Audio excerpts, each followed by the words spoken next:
Olá, muito boa noite. Eu quero cumprimentar você com a paz e com a graça de Cristo, nosso Senhor. Nós vamos hoje dar continuidade ao nosso estudo na série Pecados Intocáveis e o tema de hoje, o nosso sexto tema, é orientações para lidar com o pecado.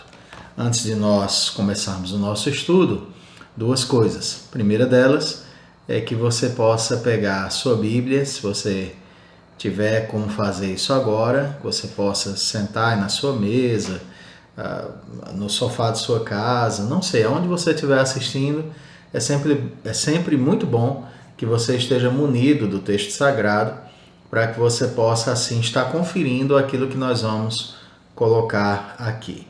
E a segunda coisa, e sem dúvida mais importante ainda, que isso é orarmos ao nosso Deus, pedirmos a orientação do Senhor para o estudo de hoje. Quando eu digo mais importante é porque eu vou citar os textos aqui, então você vai poder ouvi-los sem pegar a escritura nas mãos. Mas claro que essas duas coisas são essenciais, Bíblia e oração. Mas vamos orar então, pedir a orientação do Senhor. Querido Deus, bondoso, amado e amantíssimo Deus, como é bom, Senhor, podermos assim estudar a Tua Palavra nessa área que é tão sensível a nós, que mexe com o nosso íntimo, que são os nossos pecados, a nossa natureza pecaminosa. A minha oração nesse momento, que vou gravar o vídeo, é que o Senhor dirija as minhas palavras e use-me para que aquilo que eu vou dizer aqui te glorifique e também alcance o coração dos que vão assistir. Peço ao Senhor que também mova pessoas a conhecerem mais do Senhor. E que nessa quarentena nós encontremos tempo e disposição para a Tua Palavra. Em nome de Jesus. Amém. Muito bem, então vamos ao nosso estudo bíblico. O tema de hoje, como já mencionei, é orientações para lidar com o pecado. Então até aqui nós podemos aprender valiosas lições relacionadas à nossa luta contra o pecado. Dentre elas, destacamos que o início da cura do pecado em nós passa por uma profunda compreensão do que de fato somos, pecadores. Se nós não entendermos que somos pecadores, como nós podemos desejar ser tratados de nossos pecados? Nós jamais vamos querer remover algo da nossa vida que nós não entendemos que possuímos. Então, o primeiro passo é tomar consciência que, de fato, mesmo alcançados pela graça de Deus, nós ainda temos que lutar contra o pecado. E significa que somos tratados do pecado à medida que nós melhor o enxergamos em nosso coração e nas atitudes que desse coração brotam. Vimos também que não estamos sozinhos nessa árdua batalha, pois o Espírito de Deus nos auxilia constantemente pelo seu poder transformador e pela instrumentalidade da Bíblia, que é a palavra de Deus inspirada. Sobre isso, nós precisamos entender que a luta contra o pecado não é uma luta solitária. Você tem as Escrituras para te auxiliarem e o Espírito Santo para te fazer entender as Escrituras e para fortalecer os seus passos para que você possa também resistir às tentações.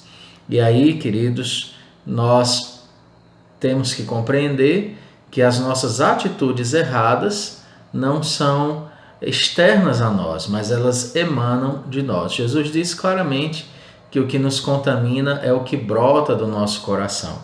Então nós precisamos ter muito cuidado com o nosso coração. Às vezes a gente escuta frases assim, eu fiz isso de coração, né? Mas eu senti no meu coração. Muitas vezes, depois de eu sentir no meu coração, vem algum pecado, porque o pecado é enganoso de fato, e o pecado brota desse coração enganoso ou enganado. Mas aí vejam vocês, nós aprendemos que nossa participação na luta contra o pecado deve ser uma participação que é ativa e também é constante. Como disse John Owen, que era considerado o príncipe dos teólogos, o puritano John Owen, ele escreveu: mate continuamente o pecado ou ele matará você continuamente. É forte a frase dele, mas extremamente verdadeira. É necessário mortificar as práticas pecaminosas em nossa vida. Lá em Romanos 8,13, nós temos um vislumbre disso, bem como em Colossenses 3,5.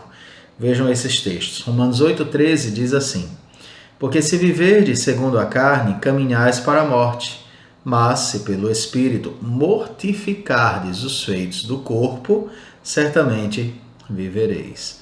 E Colossenses 3,5 diz assim: fazei, pois, morrer a vossa natureza terrena, prostituição, impureza, paixão lasciva, desejo maligno e a avareza, que é idolatria.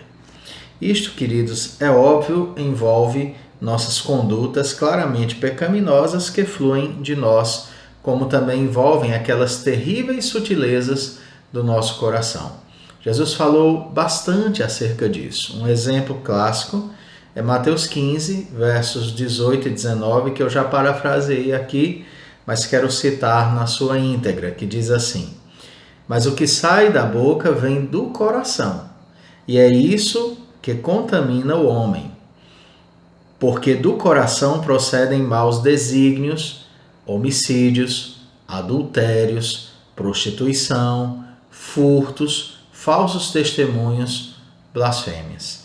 É do nosso íntimo, da intimidade da nossa consciência, que brotam os nossos erros. John Owen também disse que o pecado move-se arrastando o intelecto para longe de Deus, seduzindo as emoções, corrompendo os desejos e paralisando a vontade, impedindo assim o crescimento de todo cristão verdadeiro. O seu inimigo não está apenas sobre você, mas dentro de você, como disse John Owen. Iremos estudar diversos pecados sutis que atrapalham nossa santificação ao longo dessa série. Mas hoje, queridos, nós vamos entender alguns importantes conselhos ou orientações que se aplicam à nossa luta contra o pecado de uma forma geral. Então hoje nós vamos ver, de forma geral, algumas orientações para lidarmos com o nosso pecado. E elas vão se aplicar a quaisquer erros da nossa vida. Então nós vamos a estas orientações. Eu peço uma licencinha só para eu tomar um golinho d'água aqui. Obrigado, vamos lá. Então, a primeira orientação: lide com o pecado sempre no contexto do Evangelho. O que é que isso significa? Irmãos, nós somos tendenciosos na nossa luta contra o pecado a nos esquecermos do Evangelho. Venceremos mais facilmente o pecado se compreendermos que todas as nossas iniquidades foram perdoadas em Jesus Cristo e no seu sacrifício propiciatório. Lemos acerca desta verdade em Colossenses 2, verso 13 e 14. Diz assim: e a vós outros que estáveis mortos pelas vossas transgressões e pela incircuncisão da vossa carne, vos deu vida juntamente com ele, perdoando todos os nossos delitos, tendo cancelado o escrito de dívida que era contra nós e que constava de ordenanças, o qual nos era prejudicial. Removeu inteiramente, encravando na cruz. Então, o que vem a ser isso? Nós seremos mais vitoriosos na nossa luta contra o pecado se nós nos lembrarmos que todas as áreas que fomos desobedientes, Cristo foi obediente por nós.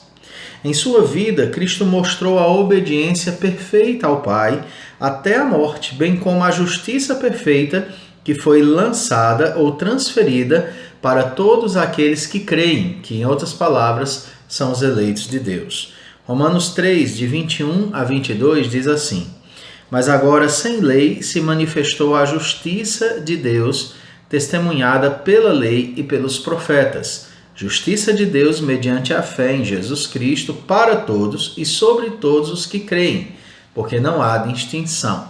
E em Filipenses 3,9 diz assim: e ser achado nele, não tendo justiça própria que procede de lei, senão a que é mediante a fé em Cristo, a justiça que procede de Deus baseada na fé. Eu vou já explicar isso um pouquinho melhor para você, mas eu quero te trazer uma citação do próprio Jerry Bridges. Ele diz assim: enquanto lutamos para matar nossos pecados sutis, temos de ter duas verdades em mente.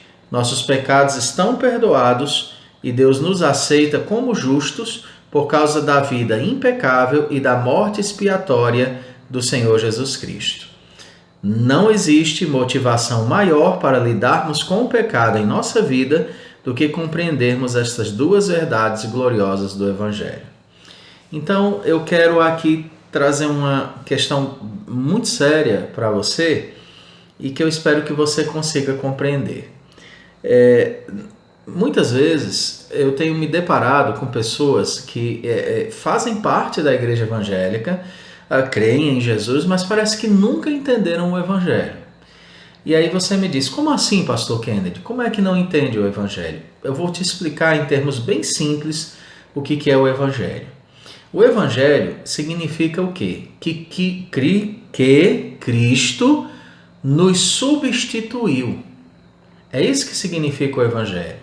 O Evangelho significa que Cristo viveu uma vida justa que nem eu, nem você poderíamos viver. E essa vida justa de Jesus foi creditada na nossa conta. Pelo mérito dele, nós somos salvos. A segunda metade, ou o segundo lado desta moeda da graça de Deus, é que Jesus pagou a nossa dívida com a vida dele. Ele viveu a vida justa em nosso lugar, mas morreu a morte, o justo pelos injustos, para nos apresentar a Deus. Então, o que Cristo fez? Cristo pegou a tua dívida e a minha dívida e ele disse, me dê, eu vou pagar com a minha vida. E aí ele pegou a vida de justiça dele e disse, agora eu vou depositar isto na sua conta. De maneira que quando Deus olha para você que crê em Cristo e olha para mim, olha para todo mundo que foi alcançado por essa graça, que creu no Evangelho de Deus, ele vê as obras de justiça de Cristo em nós e o seu sacrifício. Isso significa muito claramente o seguinte, que Cristo viveu e morreu por nós. Agora tem um detalhe importante. Quando nós estamos na nossa luta contra o pecado, nós precisamos nos arvorar. Eu gosto muito dessa expressão. Nos arvorarmos do Evangelho. Nos abrigarmos no Evangelho. Porque eu tenho certeza que tenho que lutar contra os meus pecados. Mas eu tenho certeza que não há qualquer pecado na minha vida que não tenha sido pago por Jesus na cruz do Calvário. Crer nisso e ter convicção disso é entender e crer no Evangelho. A segunda orientação, espero que você tenha entendido a primeira, a segunda orientação é a seguinte: dependa do poder capacitador do Espírito Santo. Isso nós já aprendemos em Romanos 8,13, inclusive no estudo passado, mas deixa eu repetir. Porque se viverdes segundo a carne, caminhais para a morte. Mas se pelo Espírito mortificardes os feitos do corpo, certamente vivereis. Isso significa que, por mais fortalecidos na fé que nós sejamos, sempre necessitaremos do poder habilitador do Espírito Santo. Sim, meu querido, ele é quem nos habilita a lutarmos bem contra o pecado. Precisamos, portanto, cultivar uma atitude de contínua dependência do Espírito Santo de Deus. E como é que se faz isso? Se faz isso exatamente pelos meios de graça. Você faz isso quando você ora, quando você lê as Escrituras. Você está se colocando na dependência do Espírito Santo. Equacione comigo de forma bem lógica. Quem foi que inspirou as Sagradas Escrituras? Você sabe. Foi o Espírito Santo de Deus. Então, à medida em que você a lê, você está sendo orientado pelo Espírito Santo. E você está sendo fortalecido em seu íntimo para lutar contra o pecado. E ao orar, ore não ao Espírito Santo, mas ore a Deus e diga: Senhor, me torne humilde, submisso, me coloque na dependência do Teu Espírito, para que a minha vida seja guiada por Ele. Então, muitas vezes nós pensamos no Espírito Santo em termos de seus dons miraculosos e extraordinários que estão relatados lá em Atos, mas esquecemos de pensar no Espírito Santo como esse outro Consolador que anda conosco e nos guia a toda a verdade. O Espírito Santo, ele é também, dentre tantas coisas, o grande guia da nossa vida. E nós somos guiados pelo Espírito para fazer o que agrada a Deus. Então se coloque na dependência do Espírito Santo, ok? Terceira orientação. Dê todos os passos que lhe cabem na luta contra o pecado. O que significa isso? Vou deixar que Jerry Bridges explique para a gente. Ele diz assim: reconhecer que temos responsabilidade de dar todos os passos práticos na luta contra o pecado, mesmo dependendo do Espírito Santo. Em outras palavras, queridos, embora você dependa do Espírito Santo, você não deve depender dele, de braços cruzados, negativamente. Você é um combatente, você é um soldado espiritualmente falando. Você está num campo de batalha, numa verdadeira batalha espiritual, e o inimigo ele quer, por fina força, maltratar sua alma, entristecer você, colocar dúvidas em seu coração, campear seu coração para que seu coração se entristeça diante de Deus e você seja um cristão apático, frio e consumido pela culpa. Não, meu querido, de forma nenhuma. Você precisa dar os passos práticos que envolvem o arrependimento, que envolve a luta contra o pecado. Se você sabe que tem uma fraqueza numa determinada área, num determinado passo, num tipo de caminho, e ali, rapaz, esse caminho não dá para mim, eu não tenho força para resistir quando eu ando por aqui, então ande longe daquela estrada. Não passe perto dali. Se você tem problema com uma área, não procure brincar com essa área, porque brincar com ela é brincar com fogo. E talvez você questione: não, mas pastor, a gente não deve brincar com nenhuma área pecaminosa. Claro, sem sombra de dúvida. Mas algumas coisas para algumas pessoas são mais difíceis. Por exemplo, eu vou tentar te explicar isso. Uma pessoa que foi viciada em imoralidade, em promiscuidade, em nudez e essa série de coisas no seu passado, é uma pessoa que pode, no seu presente, o inimigo tentar atacá-la por essa área. Então essa pessoa, muitas vezes, ela não vai conseguir navegar bem numa internet sozinha. Então ele vai precisar de uma ajuda, de força. E ele vai dizer: não, eu não vou colocar meu computador aqui no quarto. Eu vou colocar o meu computador na sala, onde todos ali podem passar. E assim eu estarei me policiando. A ideia aqui colocada é a de policiamento, de atenção, de cuidado. Enfim, e em muitas outras áreas da sua vida, as quais você pode muito bem imaginar. E aí eu trago o nosso querido Spurgeon para falar conosco aqui. Ele costumava dizer o seguinte: trabalhe como se tudo dependesse de você e confie como se não tivesse feito absolutamente nada. E confie em Deus como se não tivesse feito absolutamente nada. Então, como cristão, eu vou lutar com todas as minhas forças, mas eu tenho certeza que se não fosse Deus, eu não tinha feito nada. Essa é a lógica que deve conduzir aí os nossos passos nesse sentido. Espero que você esteja entendendo até aqui, e aí nós vamos já rapidamente para a quarta orientação. Nessa quarta orientação, nós temos o seguinte: identifique as áreas de atuação dos pecados intocáveis. Ao estudarmos acerca desses pecados sutis, precisamos estar em oração e nos perguntarmos se tal pecado não tem feito parte das nossas vidas. Precisamos conhecer melhor como este pecado age em nós e o que o desencadeia, qual o gatilho que me leva a esse pecado. Qual é o gatilho que dispara esse pecado na minha vida? Agindo assim, teremos melhor condição de desarmá-lo antes que o seu projétil nos atinja. Então você tem que identificar, quando você entristece a Deus naquela área, o que vai acontecendo antes para que você chegue àquele tombo, àquela queda espiritual. Então você precisa, de fato, como diz aqui, identificar as áreas de atuação dos pecados intocáveis. E aí começar a cortar os males pelas suas raízes. E senão eles vão brotar sempre, sempre na nossa vida. A quinta orientação: aplique textos específicos da Bíblia ao seu pecado. Chame o seu pecado pelo nome. Vá à Escritura. O que a Bíblia fala, por exemplo, sobre pornografia? O que a Bíblia fala, por exemplo, sobre idolatria? O que a Bíblia fala, por exemplo, sobre desonestidade, mentira, furto? O que a Bíblia fala sobre desobediência aos pais? O que a Bíblia fala sobre infidelidade?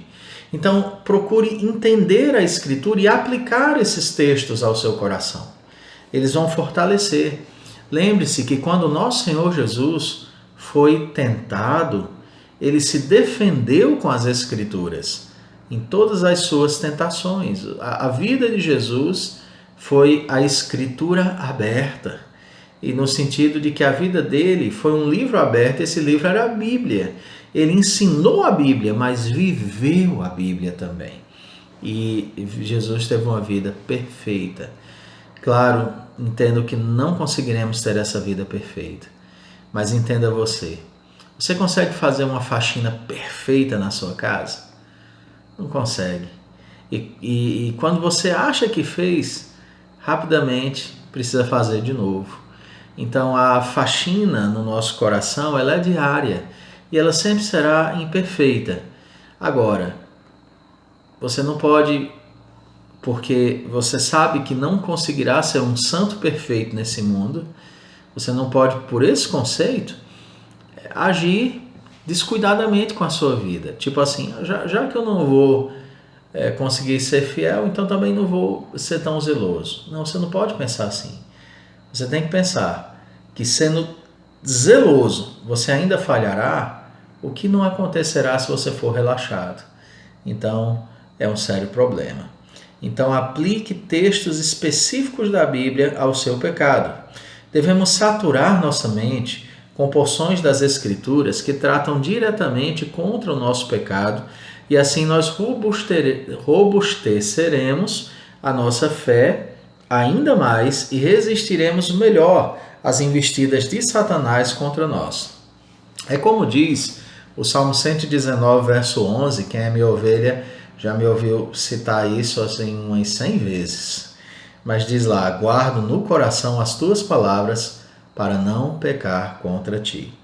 Precisamos estocar versículos da palavra de Deus na nossa mente para as necessidades futuras que sempre surgem, mas também para as necessidades presentes. Sexta orientação: ore continuamente sobre os pecados que você costuma tolerar. A oração é uma arma muito fundamental contra o pecado. Ela nos coloca em dependência do Senhor e clarifica o nosso coração para melhor percebermos a dimensão da nossa luta. Como disse Jesus em Mateus 26, 41, vigiai e orai para que não entreis em tentação. O espírito, na verdade, está pronto, porém a carne é fraca. Então, encha o seu pensamento com a palavra de Deus, estoque as Escrituras no seu coração e mais, ore intensamente. Orar é dizer: Senhor, eu dependo de Ti. Orar é dizer: Senhor, eu não sei como resistir, eu não sei como fazer, eu não sei como escapar disso. Senhor, está tão difícil, estou às portas de uma queda. E aí quando você ora, você se aconselha com o mais sábio dos conselheiros, que é Deus, que tem todo o tempo do mundo para te ouvir, que não vai te cobrar nada por isso e que, muito pelo contrário, você é quem vai sair da presença dele enriquecido dos valores celestiais. Ah, meu amado, você tem o Senhor que te ouve constantemente. E às vezes a gente paga tanto dinheiro para pessoas nos escutarem, né? Pessoas estranhas que nem sempre nos amam, não se importam tanto conosco. Mas por que não gastar tempo conversando com Deus? Mas Ele não me responde. Quem disse que não? Abra a Escritura. Ele vai falar por você. Tenha certeza disso. 7ª orientação. Envolva outros irmãos confiáveis na sua luta contra o pecado. Embora Deus seja o mais supremo de todos os conselheiros, Ele também colocou amigos importantes na nossa vida. Pode ser um pastor, amigo seu, pode ser aquela irmã, pode ser aquele jovem, colega de mocidade. Eu sei que nós seres humanos não somos realmente tão confiáveis, somos falhos, mas alguns de nós têm compromisso em amar e ajudar. Alguns de nós não têm interesse nenhum de fazer merchandising, divulgação do seu problema. Alguns de nós entendem que a luta contra o pecado é sagaz e que muitas vezes nós também já vivenciamos momentos ruins. Então procure alguém que você confia, alguém preparado e confiável para conversar sobre suas lutas. Ter conselheiros sábios e amorosos que conheçam a palavra de Deus, que nos amem e querem o nosso bem, que nos ajudem muito na luta contra o nosso coração pecaminoso. Procure conselheiros cristãos sábios. Eclesiastes 4, verso 9 e 10 diz assim: melhor é serem 2 do que 1, porque tem melhor paga do seu trabalho, porque se caírem, um levanta o companheiro. Ai, porém, do que estiver só, pois caindo não haverá quem o levante. Caminhar sozinho é muito difícil. Eu sei que às vezes você já foi traído, maltratado, mal julgado, mal compreendido, e talvez você tenha muitas reservas. Mas peça a Deus que lhe aponte, que lhe dirija, que lhe mostre alguém com quem você possa conversar. É Jerry Bridges quem bem nos lembra que se desejamos avançar na batalha contra o pecado, temos de ser vulneráveis e responsáveis uns pelos outros, orar uns pelos outros. O resumo das orientações para a gente encerrar aqui, para lidar com o pecado, é bem simples. Então vamos recapitular aqui para encerrar o nosso estudo de hoje, um estudo breve, mas que eu tenho certeza que foi muito rico para a sua vida, como foi para a minha também. Então, primeiro conselho, use o Evangelho. Segundo, dependa do Espírito Santo. Terceiro, reconheça sua responsabilidade. Quarto conselho, identifique os pecados sutis específicos. Quinto conselho, memorize e faça uso de versículos apropriados e específicos. Sexto conselho, cultive a prática da oração. Finalmente, chame irmãos em Cristo para estarem ao seu lado, para dizerem: minhas cargas estão muito pesadas, para dizer a eles: irmãos, minhas cargas estão pesadas demais. Orem comigo. Eu quero ser tratado desse problema, eu quero ser corrigido, eu quero me tornar um cristão melhor. E Deus vai certamente te enriquecer e te abençoar bastante. Assim, encerramos o nosso estudo de hoje. Rapidinho, muito agradável.